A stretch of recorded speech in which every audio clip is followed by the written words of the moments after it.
the RV traveling guy again with the question. Stand by. Yesterday I was traveling south on I-81. About 3 o'clock I stopped to feed the dogs at a rest area.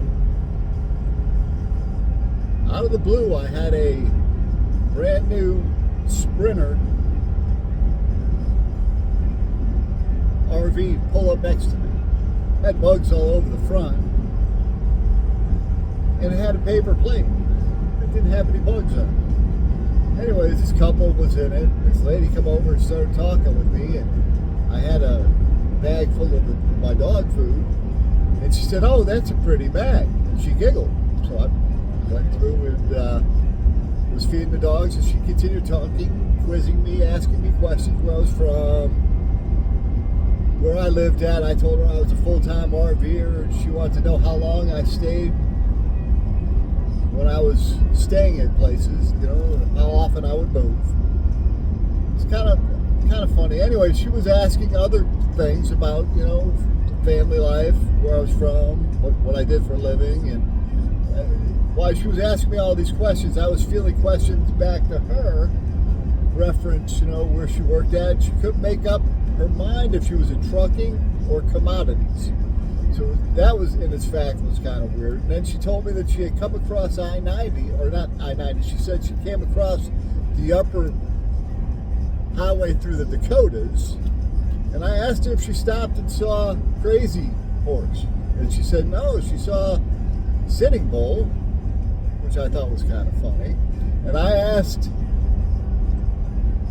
if the horse was completed. And she said, no, but they blew it up, so it's just about ready to start.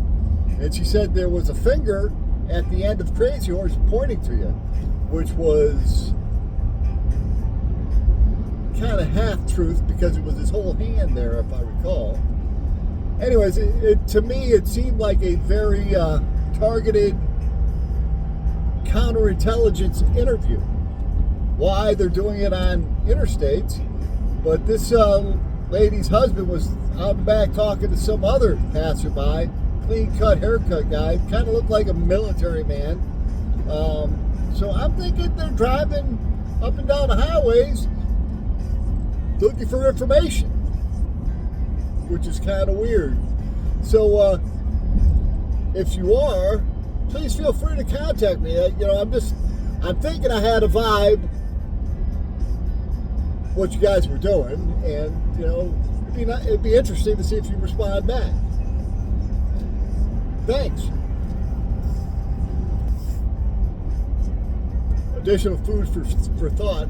I've had 2 or 3 other incidents on the highway where people are inquiring about the trailer and my truck and my dogs. Stuff that's not a common occurrence on Interstate 81, because people don't have a lot of humanity on this highway, and I don't understand why people all of a sudden are starting to ask questions. It's weird. There's something afoot. Somebody's asking questions, and I don't know why.